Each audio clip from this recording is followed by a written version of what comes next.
बच्चे आपके coaching class में कितने घंटे पढ़ते हैं? डेली इनके 4.5 से 5 घंटे की क्लास होती है यहाँ पे। कितने कितने बच्चों का आपने पढ़ाया है? कितने साल में कितने बच्चे को पढ़ाया है? 340 जितने बच्चों के इंडिया के टॉप 50 में ऑल इंडिया रैंक आए हैं और 47 स्टूडेंट्स इंडिया के टॉप 10 में रैंक लेकर आए हैं। तो रवि सर अकेले पढ़ाते हैं कि और भी फैकल्टी पढ़ाती है आपको? मुझे निशांत सर है जो कि हमको मैथ्स पढ़ाते हैं फाउंडेशन में, उनका जो पढ़ाने का तरीका है मेरे को आज तक याद है। तो क्या फाइनल का अचीवमेंट का लक्ष्य क्या है? जितना ज्यादा ऊंचा सोचेंगे उतना हम लाने की कोशिश जरूर करेंगे। आपका एआई के संदर्भ में क्या ख्याल है? मतलब मैंने स्टार्टिंग में किया था बट एआई इतना एक्यूरेट रिजल्ट्स नहीं दे सकता। आपके विद्यार्थी दोस्तों को कुछ संदेशा देना चाहते हो? बट बिलीव इन योरसेल्फ ज्यादा जरूरी है अपनी लाइफ को सक्सेस बनाने के लिए। तुम्हारे और इसमें कितना डिफरेंस मार्क्स का रहा? बट जो भी I am happy with my rank. Smart work अगर हमारा रहेगा और उसके साथ में मेहनत रहेगी तो आपको सक्सेस होने से कोई नहीं रोक सकता। नमस्कार दर्शक दोस्तों, मैं हूं निखिल मद्रासी पॉडकास्ट में आप सबका हार्दिक स्वागत है और स्वागत है इन तेजस्वी विद्यार्थी और इन तेजस्वी विद्यार्थी के सर। अगर आप ख्रिस्ती के चर्च में जाओ तो आपको बाइबल की याद आएगी, मस्जिद में जाओ तो कुरान की याद आएगी, जैन मंदिर में जाओगे तो देहरासर में जाओगे तो कल्पसूत्र और बारसा सूत्र की याद आएगी, और हिंदू धर्म की अगर मैं बात करूं तो गीता की याद आएगी। तो अगर सीए के कोचिंग क्लास की दुनिया में अगर मैं कुछ दृष्टि करता हूं तो आपको एक नाम जरूर याद आएगा और वो नाम है RCI रवि छावछरियास इंस्टीट्यूट। रवि जी, आपका और आपके साथ आपके सभी तेजस्वी विद्यार्थियों का हार्दिक स्वागत है। दोस्तों, हमारे साथ जो विद्यार्थी बैठे हैं वो है सीए इंटरमीडिएट में 2026 में जिन्होंने रवि छावछरिया जी के नेतृत्व में टॉप किया था। ये बच्चे हमारे साथ हैं। मैं ये बच्चे इसलिए कहता हूं क्योंकि बच्चा हमेशा बच्चा ही रहता है, और ये जो 3 बच्चे हैं इसमें से वो ऑल इंडिया रैंकिंग में है। सूरत में से 5 बच्चे ऑल इंडिया रैंकिंग में हुए, उनमें से 3 बच्चे यहाँ पर है रवि छावछरिया इंस्टीट्यूट के हैं। ये बड़े हमारे लिए आनंद की बात है। रवि जी, आपका बहुत बहुत स्वागत है और आपको अभिनंदन भी है क्योंकि आपने एक ऐसी मिसाल साबित की है पूरे शहर में और पूरे दक्षिण गुजरात में, क्योंकि ये क्षेत्र में काम करने वाले बहुत कम हैं। और जब उस जमाने में जब आप स्टूडेंट हुआ करते थे तब आपने किसी और से ऐसा प्रशिक्षण प्राप्त करके टॉप किया था और बाद में आपने इसी को अपना व्यवसाय बनाया। ये बड़ी बात है। मैं हमेशा बोलता हूं कि पैसा तो बहुत लोग कमाते हैं, लेकिन किस जरिए से पैसा कमाना ये भी एक अकल की बात होती है। सीए में तो बहुत लोग हैं, हजारों सीए हैं, चार्टर्ड अकाउंटेंट हैं, कोई अकाउंटिंग में है, कोई ऑडिटिंग में है, कोई टैक्सेशन में है, कोई लोन सब्सिडी में है, लेकिन कोचिंग क्लास का एक पवित्र व्यवसाय आपने यहाँ पर रखा है। ये अपने आप में बहुत बड़ी घटना है, तो आपको इस बात के लिए बधाई है। दोस्तों, रवि जी एक जमाने में जब तेजस्वी विद्यार्थी थे तब मैं उनका इंटरव्यू लिया करता था विद्यार्थी के तौर पे। आज पहली बार प्रशिक्षक के तौर पे उनका इंटरव्यू मैं करने जा रहा हूँ। ये मेरे लिए भी बहुत आनंद की घटना है। तो रवि जी के साथ है, सबसे पहले मैं इंट्रोड्यूस करूंगा अनिल जैन। अनिल, आपका बहुत हार्दिक स्वागत है। आप ऑल इंडिया रैंक 24th है। विनय गंगवार ऑल इंडिया रैंक 30 यानी 30। जल शाह ऑल इंडिया रैंक 42 और ये ऋषभ सोनी जी हैं जिन्होंने कॉस्टिंग में 97 मार्क्स प्राप्त किए हैं। तो रवि जी, सबसे पहला प्रश्न आपको, आपकी इंस्टीट्यूट में अभी तक ये जितने बच्चे ये आपके दौर में से गुजर चुके हैं, कितने कितने बच्चों का आपने पढ़ाया है? कितने साल में कितने बच्चे को पढ़ाया है? निखिल भाई, हर साल शुरुआत से ही आप सबका बच्चों का बहुत विश्वास भरोसा हम पे रहा और थाउजेंड्स ऑफ स्टूडेंट्स पढ़ चुके हैं और इनमें अभी तक 340 जितने बच्चों के इंडिया के टॉप 50 में ऑल इंडिया रैंक आए हैं और 47 स्टूडेंट्स इंडिया के टॉप 10 में रैंक लेकर आए हैं। सो हमें अपने सभी स्टूडेंट्स पे गर्व है एंड हम लोग का हमेशा पासिंग रेशियो बहुत हाई रहा है। सभी स्टूडेंट्स और पेरेंट्स इस चीज़ के लिए हमसे बहुत ज़्यादा प्रेम करते हैं, हमें बहुत ज़्यादा आदर करते हैं कि हमारे मार्गदर्शन, हमारे सिस्टम में बच्चों के लिए सीए की पढ़ाई जो पहले बहुत टफ हुआ करती थी वो बहुत आसान हो रही है। रवि जी, ये बच्चे आपके कोचिंग क्लास में कितने घंटे पढ़ते हैं? यहाँ पे इनके एक सब्जेक्ट को 1.5 आवर पढ़ाते हैं। ऐसे हम रोज इनको 3 सब्जेक्ट्स कवर अप करते हैं। तो ऑन एन एवरेज डेली इनके 4.5 से 5 घंटे की क्लास होती है यहाँ पे। इनका मतलब ये हुआ कि एक पूरी स्कूल जैसा माहौल हाँ, होगा। हाँ। जितना घंटा स्कूल में आप बिताते इतना ही घंटा आपको ये इंस्टीट्यूट में यहाँ पर बैठना होता है, पढ़ना होता है, और यहाँ कोई बंक नहीं होता है। ये अपने आप में बहुत बड़ी घटना है। अगर कोई व्यक्ति कोई कारण से क्लास नहीं भी आ पा रहा है तो उसको हम लोग क्लास का लाइव टेलीकास्ट प्रोवाइड करते हैं। तो वो अरे अपने वाह। लैपटॉप पीसी पे पूरी क्लास को लाइव अटेंड करके उसमें डाउट्स पूछ के अपनी पढ़ाई कंटिन्यू कर सकता है। इवन कोई बच्चा हॉस्पिटलाइज्ड है या कोई आउट स्टेशन है तो वो कहीं पर भी रह के क्लास की पढ़ाई कंटिन्यू कर सकता है। बहुत आज की अच्छी, टेक्नोलॉजी का ये वरदान है। करेक्ट। और ये टेक्नोलॉजी शायद कोरोना के बाद बहुत हाँ। जोरों से खिल गई है। इसके लिए हमें कुदरत को, वैसे तो ये अभिशाप था लेकिन अभिशाप आशीर्वाद में बदल गया, ये भी हम बोल सकते हैं। तो हेलेन, आपका बहुत बहुत स्वागत है। तो ऑल इंडिया रैंक 24 हो गए, तो सूरत की जानी मानी हस्ती तो हो गई आप। और अभी लोग आपको कुछ और अलग अंदाज से देखते होंगे, अलग नजरिए से देखते होंगे। पहले का हैनिल और आज के हैनिल में बहुत बड़ा फर्क है। ये फर्क को आप दोस्तों को बताओ कि कैसा फर्क हुआ है। पहले तो बहुत ज़्यादा ही मैं शाय था, मतलब ज़्यादा बोलना नहीं है।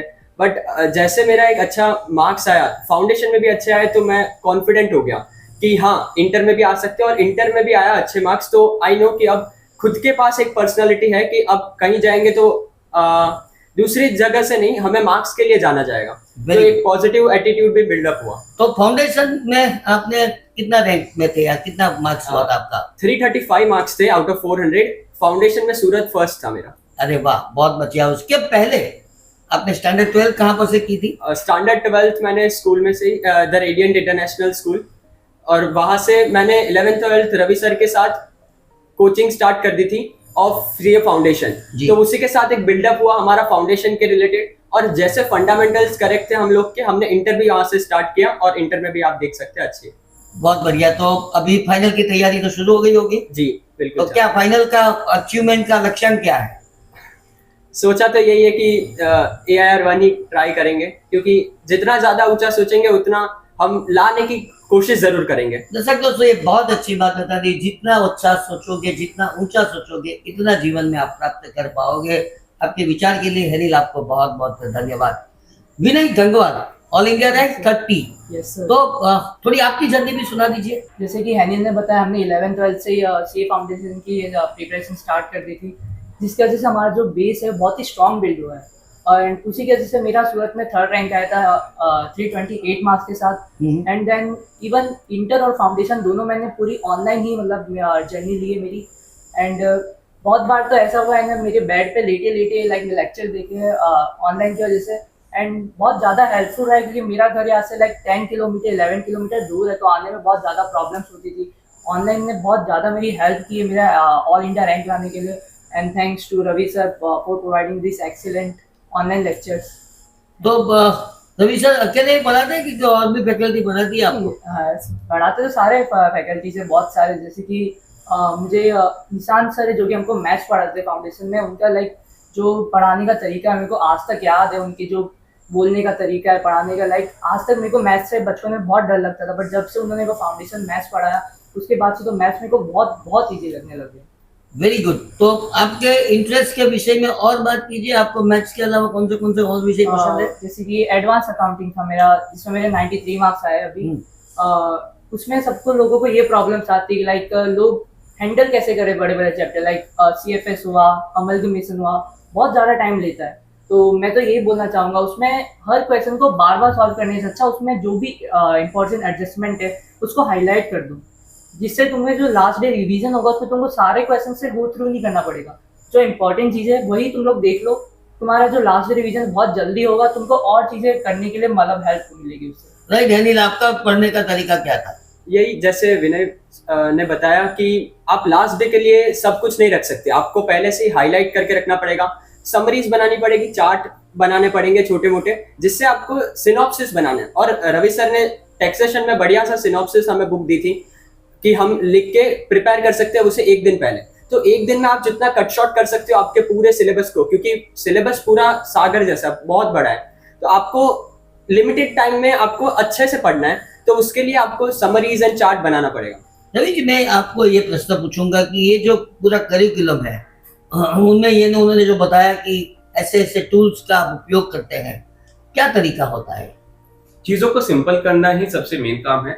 सिंपल करने के लिए उसके ट्रू लॉजिक, उसके पीछे क्या कंसेप्ट है, उसका क्या कोर है, क्रक्स है, उसको समझकर स्टूडेंट्स को दिमाग में वो क्लियर करना ही एक टीचर का धर्म है।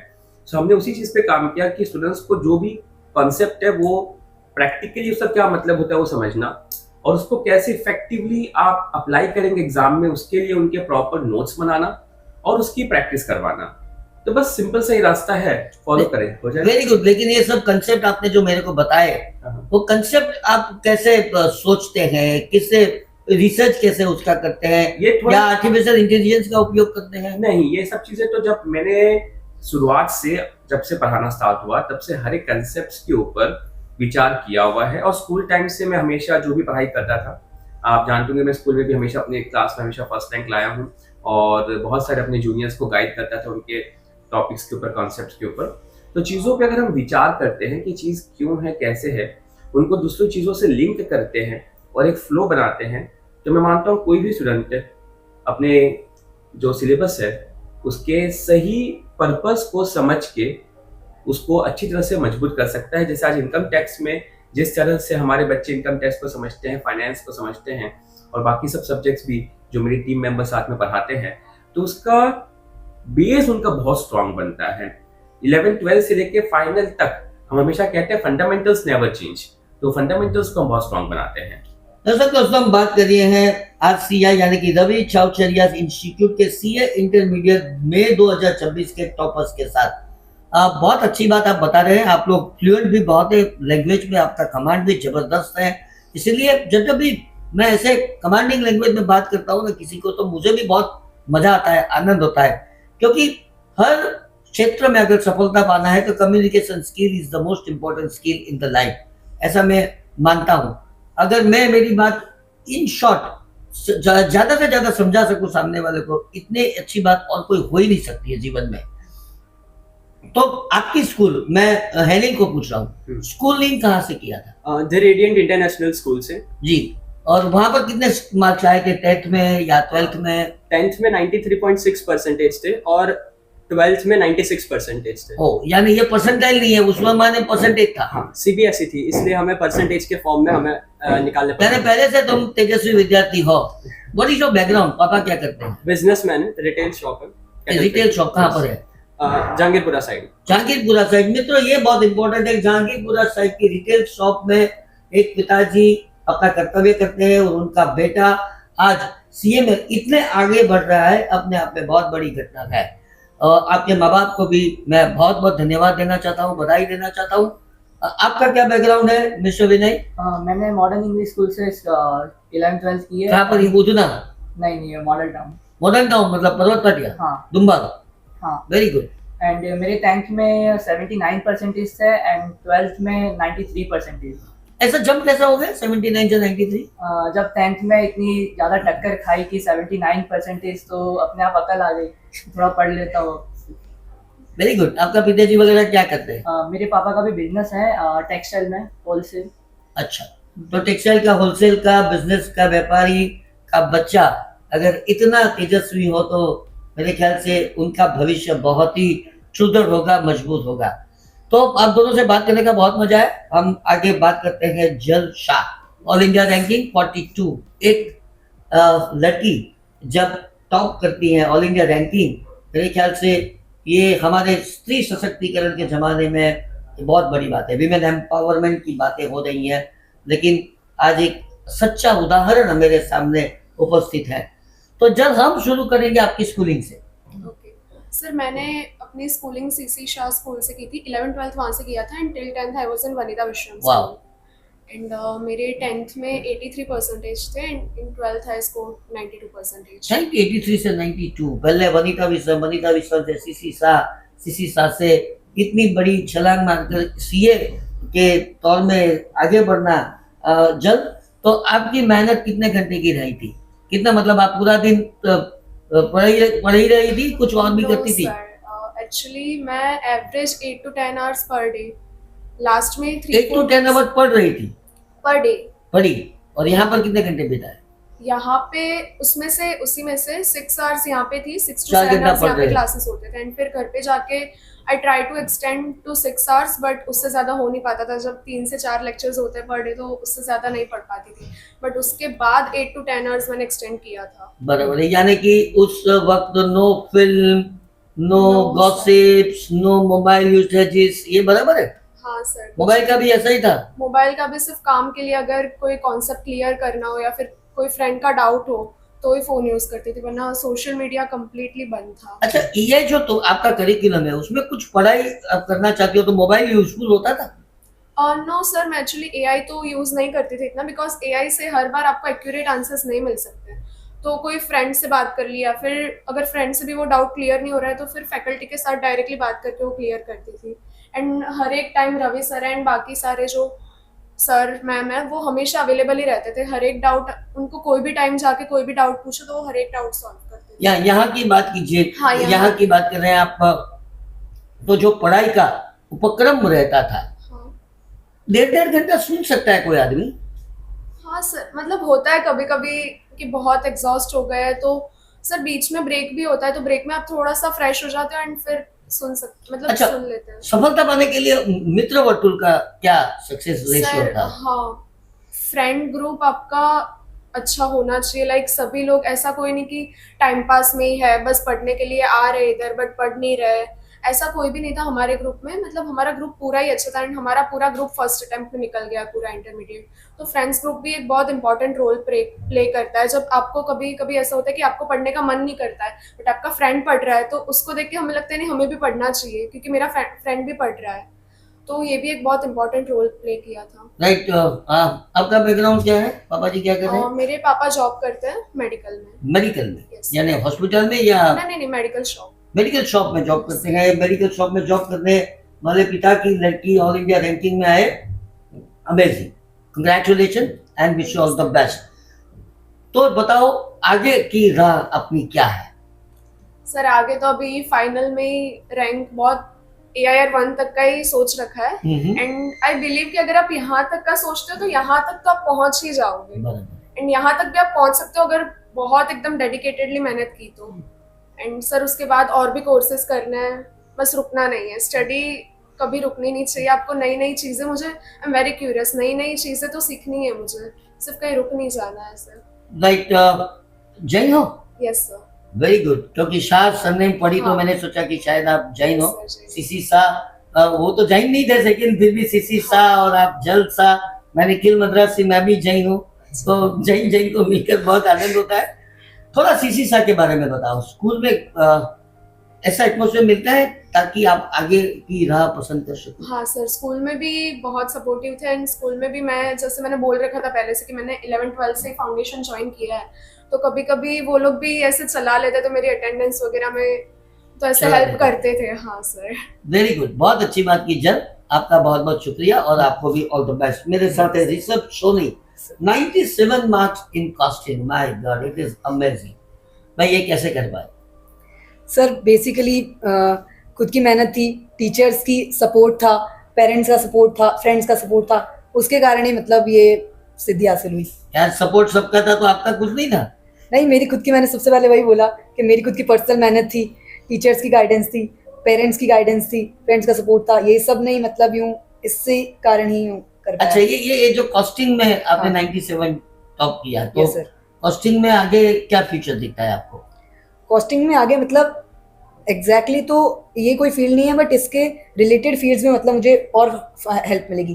फाइनेंस हो गया और दूसरे भी डोमेन्स हो गए, उसमें मेरे को इसमें हेल्प मिल सकती है सब्जेक्ट के कारण।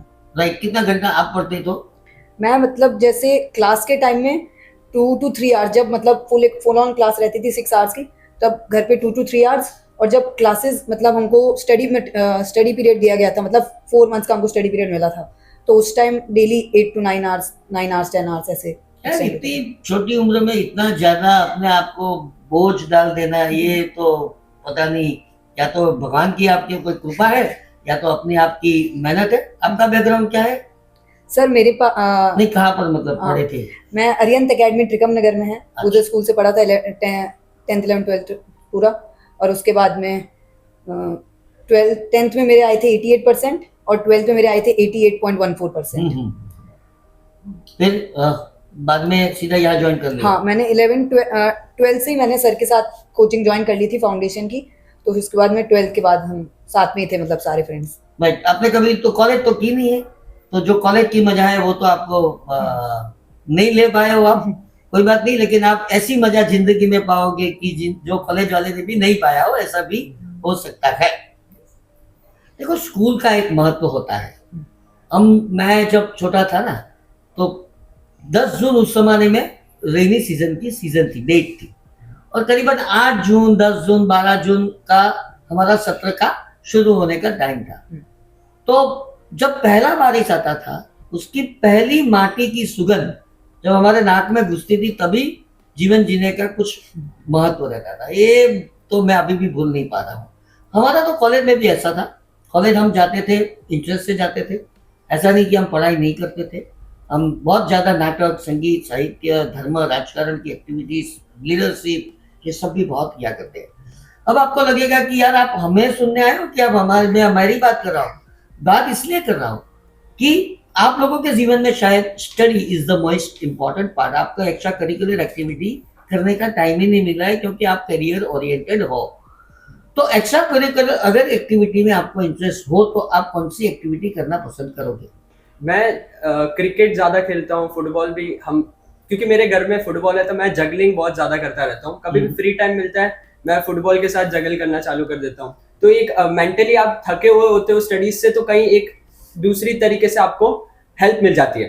साथ ही साथ not just activity, physical activity करना भी बहुत इंपॉर्टेंट है। जैसे कभी उठो तो स्क्वाट्स कर दो, कभी सिटअप्स कर दो, तो ये सब से आपको मेंटली आप थोड़ी देर के लिए डी अटैच हो जाओगे ये सब स्टडीज से। देन खुद को रिवॉर्ड भी करता रहता था। जैसे आज पढ़ लिया तो थोड़ी देर मैंने सीरीज देख ली, या फिर कभी थोड़ा टाइम पास कर लिया, तो ये सब चलता रहता था। तो एक ही जगह ध्यान नहीं रहता था, ऑल इन ऑल सब पढ़ते रहते थे। और फुटबॉल देखते भी होंगे। अभी तो जो माहौल चल रहा है इसमें तो हर एक गेम में एक वजह होती है। देखो मैं अगर क्रिकेट की बात करूं, मैं क्रिकेट खेलता नहीं हूँ, क्रिकेट देखता हूँ, बहुत अच्छा देखता हूँ। आईपीएल भी देखता हूँ, वर्ल्ड कप देखता हूँ। मतलब हर रात को मेरे को जब भी घर में खाने के लिए आता हूँ, तो ऐसा होता है यार कुछ क्रिकेट चलना चाहिए, बस मजा आता है। अब मजा आने का 3 रीजन।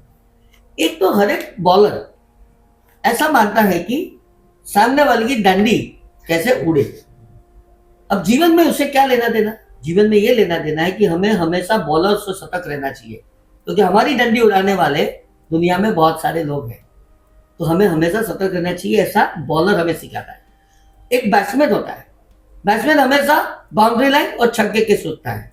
यानी जीवन में अपने को ऊंची सोच रखनी चाहिए। बैट्समैन हमें यही सिखाता है कि कितना जोर से चौका मारूं, कितना जोर से छक्का मारूं।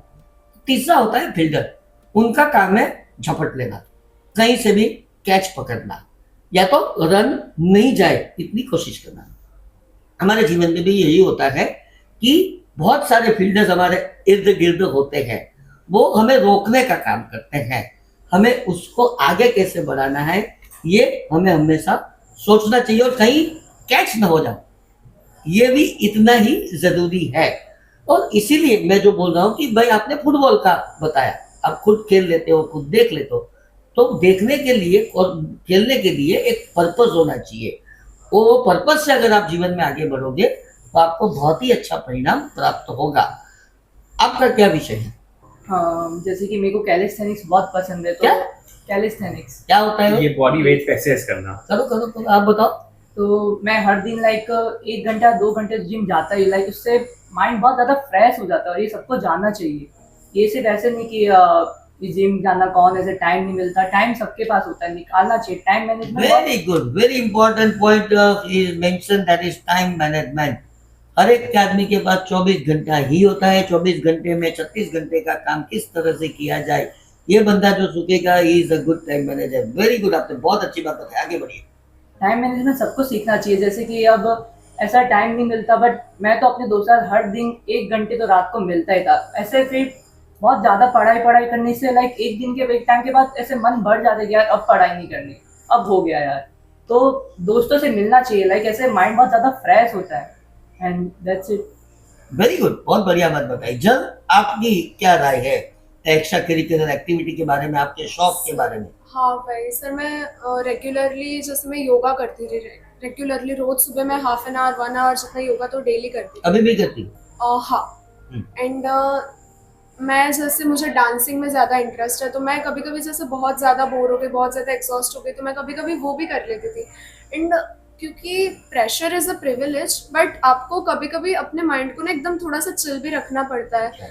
हर एक बार उसको प्रेशराइज कर दो तो वो चीज़ भी फिर काम नहीं करती, फिर पढ़ने का ही मन नहीं करता है, सिर्फ पढ़ाई पढ़ाई की। तो जैसे मैं अपने फ्रेंड्स के साथ भी मिल लेती थी, कभी कभी बहुत ज़्यादा बोर हो गई तो मूवीज़ देख लेती थी, तो थोड़ा सा तो मैं चिल रहती। यानी डांस थेरेपी हाँ, आपने, डांस थेरेपी, जिसको हम yes. बोल सकते हैं कि हम खुद भी कैसा डांस कर लेते हैं इम्पोर्टेंट नहीं है, डांस करना बहुत जरूरी है। डांस इस उम्र करना, में हाँ। अगर आपने मेरा डांस देखा होता तो आपको पता चलेगा कि क्या बात है, क्योंकि मैं भी डांस थेरेपी में मानता हूँ और यही मेरे जीवन का एंजॉयमेंट होता है। चलिए, बहुत अच्छी बात बताई। जब ऋषभ, तुम्हारे यार तो बिल्कुल छोटा बच्चा जैसा दिख रहा है, तू क्या क्या कर लेता है बता। मुझे भी फिजिकल फिटनेस का मतलब ऐसा ही शौक है, पुलअप्स मारना, पुशअप्स करना, ये सब का मेरे को शौक है। कैलिस्थेनिक्स में मेरे को भी थोड़ा इंटरेस्ट है, तो मैं उसकी वो मतलब जिम जाके वो सब ट्राई करता था। और ऐसे डांस वगैरह करना, म्यूजिक सुनना, ये सब मुझे काफी पसंद है। तो मैं ये सबसे मतलब ये मेरा एस्केप रहता था जब मेरे को माइंड फ्रेश करना रहता देख, था। ज्यादा जिम मत जाना, तो बॉडी बिल्डर बन जाएगा तो पढ़ेगा कैसे? हाँ, तो तुमने और क्या बताया कि म्यूजिक सुनना, म्यूजिक हाँ सुनना या सुनाना? म्यूजिक सुनना मोस्टली, सुनाने जितना अच्छी आवाज नहीं है मेरी, बट नहीं, वो सुनना तो बहुत अच्छी आवाज पसंद तो था। हो जाती है। कोई भी एक बार गाना शुरू कर दो, बस अपने को देखो मन से प्रफुल्लित होना हाँ। चाहिए। गाना है तो गाना, हम गाना भी गा लेते हैं, तो कराओके है, इतनी बढ़िया सिस्टम बनाए रखी है कुदरत ने अपने अपने लिए, उसका उपयोग करना चाहिए। तो मैं आप एक और प्रश्न पूछूंगा। Artificial intelligence is a very important tools nowadays. Ravi साहब, जब एआई शुरू हुआ, यानी एआई का आविर्भाव जब शुरू हुआ, बहुत आघात लगा था मुझे, शायद आपको भी लगा होगा।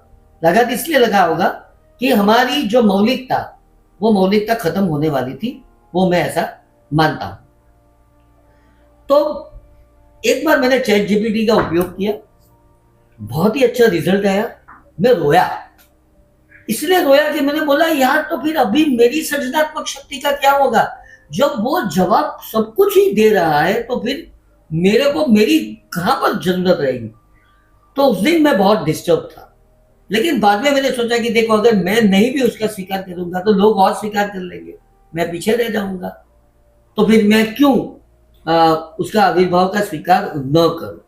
मैंने स्वीकार करना शुरू किया। मेरे को अच्छा रिजल्ट भी मिला, क्योंकि अल्टीमेटली एआई के बाद जो रिजल्ट आता है, वो जब उसको उपक्रम में डालने का टाइम होता है तो आदमी ही होता है, वो अपनी सृजनात्मक शक्ति से होता है। आपके बारे में मैं ये पूछना चाहूंगा कि एआई का उपयोग इस प्रोफेशन में, इस व्यवसाय में, इन बच्चों को पढ़ाने में आप कुछ करते हो या नहीं करते हो, या तो एआई के टूल्स का कोई उपयोग करते हो? जैसे हम लोग अभी एआई के कुछ टूल्स यूज करके कुछ क्वेश्चन पेपर्स में हम लोग क्रिएटिव अच्छे क्वेश्चंस बना रहे हैं, क्योंकि कई जगहों पे हमें लगता है कि हम कई क्वेश्चंस को मिलाकर नए ट्रिकी क्वेश्चंस बना सकते हैं, और ऐसा भी लोगों को लग रहा है कि आईसीआई ने जो भी अभी पेपर बनाए हैं उनमें भी एआई का यूज किया है। सेकेंडली, हम लोग जो पेपर इवैल्यूएशन करते हैं उसमें भी हम लोग एआई को यूज करके हमारी इवैल्यूएशन सिस्टम को और डिटेल कर रहे हैं और एक्यूरेट कर रहे हैं। तो एआई को यूज करने के लिए भी तो इंटेलिजेंस चाहिए, राइट? और एआई को यूज करके उसको अप्लाई करने के लिए भी इंटेलिजेंस चाहिए। Are you getting the accurate result? कोई भी मतलब we have to train the machine, we have to give them more and more inputs. So हम लोग कुछ ऐसे मॉडल्स ट्रेन कर रहे हैं, बना रहे हैं, जिससे वो चीजें और एक्यूरेटली हो सके। वैसे तो ह्यूमन भी एरर्स करते हैं, एआई भी एरर करेगा, और उसको फिर वापस रीचेक करना, वेरीफाई करना, वो भी जरूरी होता है। बिकॉज चार्टर्ड अकाउंटेंसी में we have to be very accurate, we can not compromise, because यहाँ पर एवरी मार्क काउंट है। सो हम लोग बहुत मेटिकुलसली और बहुत डिटेल्ड वे में वर्क कर रहे हैं, और एआई का हम लोग को पॉजिटिव इम्पैक्ट पड़ रहा है हमारे एफिशिएंसी में और हमारी इफेक्टिवनेस को बढ़ाने में। एआई के लिए आपका क्या ख्याल? इंटरमीडिएट में तो आई डोंट थिंक मैंने एआई का ज़्यादा यूज़ किया, बट जैसे इंटर खत्म हुआ, हमारे पास फाइनल के लिए अभी बहुत ज़्यादा टाइम था, तो हम लोग मैं बेसिकली आरबीआई का मॉनिटरी सिस्टम हो गया, कुछ ऐसे सारी चीज़ें जो कभी करिकुलम में नहीं आए, बट ऐसे क्यूरियोसिटी एज अ सीए अगर हम बनेंगे तो हम जरूर ये जानने की कोशिश करेंगे कि बजट कैसे एनालाइज करते हैं, देन एनुअल रिपोर्ट्स कैसे पढ़ा जाता है। तो फाइनेंस फील्ड में वैसे भी इंटरेस्ट था, तो मैंने सोचा यहाँ से शुरुआत करते हैं। तो एआई बहुत ज्यादा सिंप्लीफिकेशन करता है ये सब चीजों में समझने में, तो डेफिनेटली ये सब चीजों में, बट इंटर की स्टडीज में आई डोंट थिंक मैंने एआई इतना यूज किया। अच्छा, आगे क्या बनना चाहते हैं? आगे फाइनेंस फील्ड में जाना है, इक्विटी रिसर्च एनालिस्ट हो गया, देन ये सब, मतलब कोई ऐसा प्री डिटरमिन प्लान नहीं है कि यही करना है, बट इसी के अराउंड करना ज्यादा इंपॉर्टेंट है समझना। नहीं तो मैं अगर एक ही फील्ड सोच लूंगा, एक ही जॉब सोच लूंगा, फिर तो मैं अपने माइंड को रिस्ट्रिक्ट कर रहा हूँ into going into that. Will you get the opportunity in Surat, or you would like to go to outside Surat? That would I am also not sure what to say, but हाँ, अगर सूरत में नहीं मिलेगी तो we can create it. कभी ना कभी किसी ना किसी को तो शुरुआत करनी है, तो why not me? मैं खुद ही शुरुआत कर दूं इस चीज की। वेरी गुड, बहुत बढ़िया बताया। तो विनय, एआई का यूटिलाइजेशन मैंने थियरी सब्जेक्ट में तो बहुत ज़्यादा एआई यूज़ किया। लाइक अगर आप उसको अपनी पीडीएफ भेज देते हो, उसको बोलते हो कि आप एमसीक्यूज बना के दो मुझे, तो आपको बहुत अच्छे अच्छे एमसीक्यूज बना के देता है, बहुत ज़्यादा हेल्प होती है आपकी। एज ए एनिमी नहीं, उसको एज ए फ्रेंड देखो। लाइक बहुत सारे क्वेश्चंस बनाने में, या फिर इवन कुछ अगर ट्रिकी क्वेश्चन होता है आप उससे पूछ सकते हो, थोड़ा आपको आइडिया लगता है। मैं ऐसा नहीं बोल रहा उसको पूरा रिलाई करो, थोड़ा उससे आइडिया लो, थोड़ा ऐसे समझो उसको, तो बहुत ज़्यादा हेल्प करता है स्टडी में। मेरी बहुत ज़्यादा, जेन्युइनली बहुत ज़्यादा हेल्प की एआई ने। एंड फॉर फ्यूचर मुझे अलग अलग बिजनेसेस करने, लाइक मुझे किसी एक बिजनेस पे रिस्ट्रिक्ट नहीं होना। लाइक मेरे पापा के बिजनेस को भी आगे कंटिन्यू करना है, अलग अलग बिजनेसेस में जाना है, क्योंकि मेरे को कभी मैंने अपने आप को एज अ जॉब में देखा नहीं है। बहुत बढ़िया, बहुत अच्छी बात बताई। तो बेटा जल, आपका एआई के संदर्भ में क्या ख्याल है, और आने वाला कल के लिए बात करें? सर, तो जैसे मैंने फ्यूचर में एआई का आपने पूछा, तो फ्यूचर में मुझे पब्लिक स्पीकिंग में भी इंटरेस्ट है, तो उसमें एआई बहुत अच्छा एक हेल्प करता है हमें। जैसे sometimes we have the raw idea, but हमें समझ में नहीं आता है कि हम पूरा सेंटेंस कैसे फ्रेम करें, या पूरा जो स्ट्रक्चर है कॉन्वर्जेशन का वो कैसे फ्रेम करें, तो उसके लिए भी एआई अच्छी हेल्प करता है। देन कई बार पंच लाइन्स फाइंड करने के लिए या फिर रिडल बनाने के लिए भी एआई बहुत हेल्प करता है, बट उसके लिए भी डेफिनेटली प्रॉम्प्ट हमारे ही होते हैं। तो AI we can treat AI as our best friend. Very तो गुड। एआई बहुत अच्छी हेल्प करता है उन सब और चीजों में। क्या बनना पसंद करोगी आगे जाके? आगे जाके Future goal? सर, अभी तो पब्लिक स्पीकिंग में भी इंटरेस्ट है, एंड पहले तो कुछ बनना है कॉर्पोरेट वर्ल्ड में, पहले आगे जाना है, एंड देन पब्लिक तो फिर तो सूरत आपके लिए नहीं बना है सर, कह सकता हूँ। सूरत छोड़ना पड़ेगा आपको। आप इनिशियल अगर स्टेज में, कॉर्पोरेट वर्ल्ड बोल रहे हैं तो इनिशियल स्टेज में हाँ शायद छोड़ना पड़ सकता है, बट जैसे कि हैनिल ने बोला, we can create opportunities in Surat. Very good, बहुत बढ़िया बात की। हाँ, तो भाई ऋषभ, यस एआई और फ्यूचर प्लान। एआई का जैसे अभी इंटरमीडिएट की स्टडीज के लिए तो मैंने भी इतना यूज नहीं किया था, बट जैसे इंटरमीडिएट कंप्लीट हुई, तुम्हारे आईटीओसी ट्रेनिंग थे, उसमें भी हमको टीचर्स ने एनकरेज किया कि आप एआई को अपने डेली वर्क में ज़्यादा यूज करो ताकि आपका काम ऑटोमेट हो जाए, ईजी हो जाए। तो उसके रिगार्डिंग फिर मैंने एआई के कुछ मास्टर क्लासेस देखे, तो उससे मेरे को आइडिया लगा कि मतलब मैं कैसे आगे प्रोसीड कर सकता हूँ, एआई के साथ अपना काम ईजी कर सकता हूँ। उससे मुझे काफ़ी हेल्प मिली डेली काम मेरा ऑटोमेट करने के लिए वगैरह वगैरह में। आगे मैं तो मतलब सूरत में ही रहना चाहता हूँ, फिलहाल प्रैक्टिस करना चाहता हूँ, मतलब सीए बनने के बाद में, और 2-3 कोर्सेज का और भी मेरा विचार है। तो कौन से कोर्सेज के बीच? सीए में सीएफए, ये सब का, सीएफए से इंटरनेशनल टैक्सेशन वगैरह के लिए। देखो पढ़ने में तेरी शादी की उम्र नहीं चली जाए। हाँ, तो अब एक और प्रश्न के साथ हमारे एपिसोड का वो यहाँ अल्प विराम देना मैं पसंद करूंगा। आपके विद्यार्थी दोस्तों को कुछ संदेशा देना चाहते हो सफल होने के लिए? जैसे सर ने बताया, रवि सर ने, कि बिलीव इन फंडामेंटल्स, तो मैं ये सोचता हूँ बिलीव इन फंडामेंटल्स जरूरी है नॉलेज पर्पस के लिए, बट बिलीव इन योरसेल्फ ज्यादा जरूरी है अपनी लाइफ को सक्सेस बनाने के लिए। आप जितना अपने आप को मोटिवेटेड रखोगे, सेल्फ मोटिवेटेड रखोगे, rather than going for external motivation, it's important to go for internal motivation. अपने अंदर अपने आप को ढूंढो। ये बहुत पावरफुल बात है कि आप अगर खुद को ही नहीं ढूंढ पा रहे हो तो आप कैसे आगे बढ़ोगे। तो बिलीव इन योरसेल्फ मेरा तो मोटो है। Very good. आपका? मैं ये कहना चाहूँगा कि एंजॉय द जर्नी। मतलब बस स्ट्रेस मत लेते रहो, अपने आप को दूसरों से कंपेयर मत करते रहो। सबकी अलग अलग कैपेबिलिटी, सबकी अलग अलग स्पीड है। लोग अपने आप को दूसरों से कंपेयर करने लग जाते हैं, जो कि बहुत ही गलत बात है। मैंने भी किया था कंपेयर, इसलिए मेरे को बता रहा हूँ कि नहीं करना चाहिए। इससे कुछ होगा तो नहीं, बट आपका जो कॉन्फिडेंस है बहुत ही लो होता जाएगा। तो ये कभी करना नहीं चाहिए। सिर्फ इंजॉय करनी चाहिए जर्नी को। पढ़ो, इंजॉय करो, मूवीज देखो, बट स्ट्रेस मत लो। You are absolutely right. वर्तमान में जीना पसंद करो पास को ज्यादा मत देखो, क्योंकि हमारा पास हमें हमेशा बहुत तकलीफ देता है। पास में अगर बहुत ही हम इंटेलिजेंट है और हमारा रैंक कहीं डाउन हो गया तो पीछे का याद करके भी हमें दुख होगा। और अगर हम पहले पीछे थे तो वो पास को भी याद मत किया करो ताकि हमें दुख हो कि यार मैंने अगर पहले से इतना कर लिया होता तो आज मैं कहां से कहां तक पहुंच गया होता। So very good, live in presence.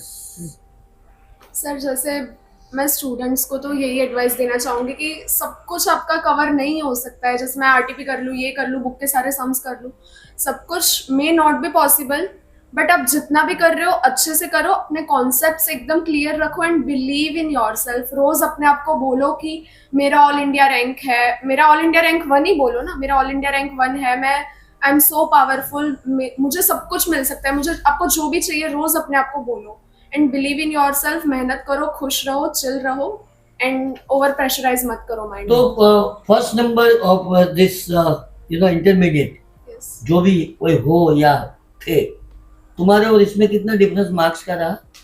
Sir that right now I don't remember कितने मार्क्स का डिफरेंस है, बट जो भी I am happy with my rank and बस खुद को बिलीव इन योरसेल्फ आपको बोलते ही रहना ये चीज़। एंड आपको मैंने जैसे बोला यहाँ तक का एम करोगे तो ये तो मिल ही जाएगा, बराबर। एंड थोड़ी सी ज्यादा मेहनत कर ली आगे जाके तो ये भी मिल सकता है। आमिर खान क्या बोल रहा है? आमिर खान 3 इडियट्स में क्या बोल रहा है? All is well. All is well. Yes sir. Yes, very good. आप बताइए। सर बेसिकली मतलब बहुत बार हम स्टेटमेंट सुनते हैं hard work is the key to success. ये स्टेटमेंट आधा सही है, आधे इसमें जुड़ना चाहिए, hard work and smart work is the key to success. Wow, amazing. आगे बढ़ना, क्या करोगे आगे बढ़? स्मार्ट वर्क अगर हमारा रहेगा और उसके साथ में मेहनत रहेगी तो आपको सक्सेस होने से कोई नहीं रोक सकता। Very good. तो यही संदेश आप विद्यार्थी को देना चाहते हो? Yes sir. तो रवि सर, लास्ट में आपका वापस एक बार टर्न ये बच्चों के लिए, और जो भी कोई बच्चा आगे बढ़ रहा है आपके साथ, उन लोगों को मैसेज क्या देना पसंद करोगे? जीवन में आगे किस तरह से बढ़ना है? जैसे बच्चों ने कहा कि बिलीव इन योरसेल्फ, ऑब्वियसली सबसे पहले हम जब खुद पे विश्वास करेंगे तो जो हम कार्य कर रहे हैं उस कार्य पे भी विश्वास करेंगे, और उसके साथ कंसिस्टेंसी इज द की। शुरुआत हर व्यक्ति करता है, इच्छाएं सब में आती है, और उन इच्छाओं को अपने साथ संलग्न बार बार लगातार लेके चलते रहना, वो सफलता की चाबी है, वो सफलता की मेन सोर्स है, मेन गोल है। तो दर्शक दोस्तों, ये थे सीए रवि चौचरिया इंस्टीट्यूट के सीए इंटरमीडिएट मई 2026 के सक्सेसर। आप सबका बहुत बहुत शुक्रिया। रवि जी, आपका बहुत बहुत शुक्रिया। आप जीवन में खूब आगे बढ़े और बच्चों को बहुत अच्छी तरह से पढ़ाए ताकि एक नया सूरत उन सबको देखना मिले। अनिल, विनय, जल और ऋषभ, आपको भी आने वाले कल के लिए बहुत बहुत शुभकामनाएं। दर्शक दोस्तों, ये था पेड ट्री मैगजीन का निखिल मद्रासी का पॉडकास्ट आप सबके साथ। एक अल्प विराम, मिलते रहेंगे, तब तक क्या है, आज्ञा दीजिए। नमस्कार।